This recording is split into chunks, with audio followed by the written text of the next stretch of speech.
Getting pretty esoteric here. I don't know if this is... It's close. Okay. We got it. Always you think out of the box. Your idea is so huge. You want to go to space. You decided to go to space. You did it. You decided that you want to land your rocket back. You failed 7 times, 8 times. Yeah, something like that. Then it landed More times than I care to count. Yeah.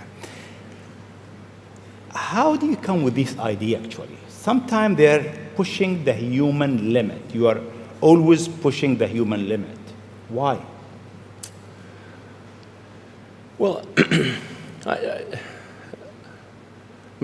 think about what technology solution is necessary in order to achieve the particular goal, and then try to make as much progress in that direction as possible. So in the case of spaceflight, the critical breakthrough that's necessary in spaceflight is rapid and complete reusability of rockets, just as we have for aircraft.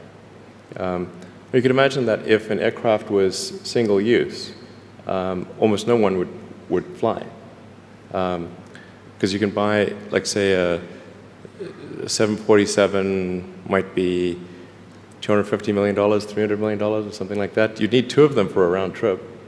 But nobody's going to pay millions of dollars per ticket to fly, to do air travel.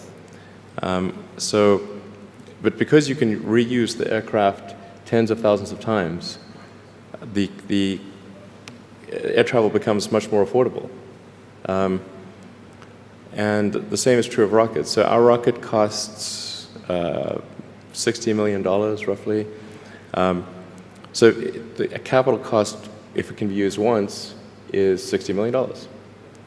But the capital cost, if it can be used 1,000 times, is $60,000.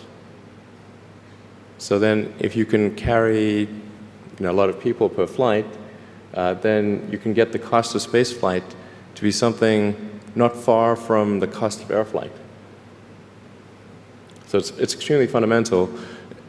Because Earth's gravity well is quite deep, Earth has a relatively, fairly high gravity, the difficulty of making a rocket reusable is much greater than the difficulty of making an aircraft reusable. And that's why a fully reusable rocket has never been developed thus far.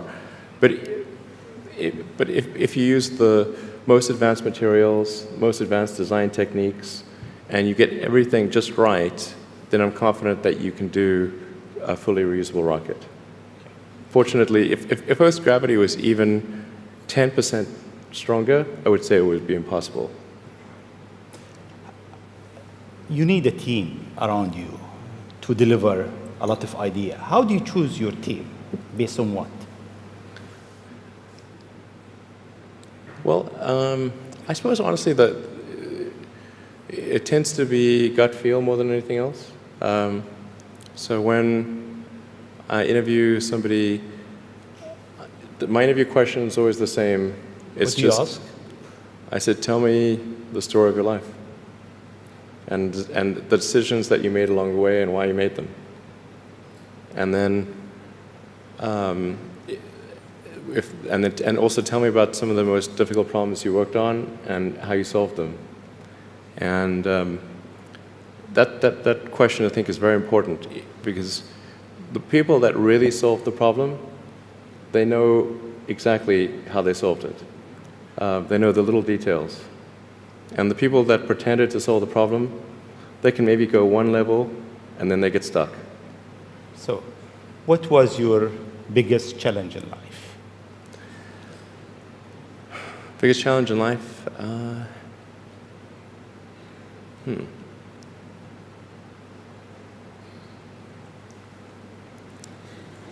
No challenge. Well, no, there's a lot of them. I'm trying to decide which is the worst. I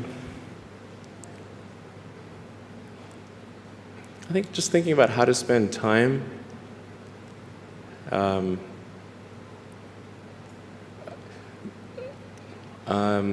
One of the biggest challenges, I think, is making sure you have a corrective feedback loop and then maintaining that corrective feedback loop over time, even when people want to tell you exactly what you want to hear. Okay. That's very difficult. Yes. Time is over. I'll ask you just one last question, Sure. if you allowed me. In the World Government Summit, we have so many people so many young people actually, from across the globe.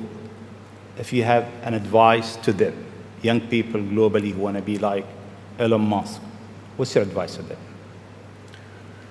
I think that probably they shouldn't want to be. You? I think it sounds better than it is. Okay. Yeah, it's not as much fun being me as you'd think. I don't know. You don't think so? No. There's definitely, it could be worse for sure, but it's, I'm not sure I'm not sure I want to be me. Okay. But if, you know, I think advice, I mean, if you want to make progress in things, I think that the best analytical framework for understanding the future is physics. I'd recommend studying the thinking process around physics, like not the equations. I mean, the equations certainly they're helpful, but the way of thinking in physics is it's the best framework for understanding things that are counterintuitive.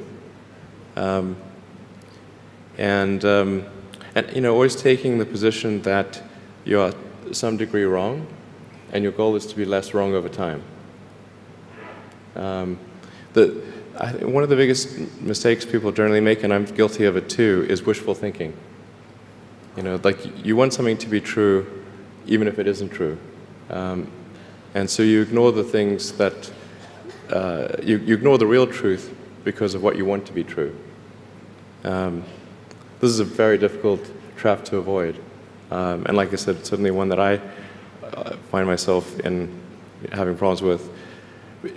But if you just take that approach of you're always to some degree wrong, and your goal is to be less wrong, and solicit critical feedback, particularly from friends. Like friends, particularly friends, if somebody loves you, they want the best for you. They don't want to tell you the bad things. So you have to ask them, you know, and say, really, I really do want to know. and then they'll tell you. Thank you very much. It's been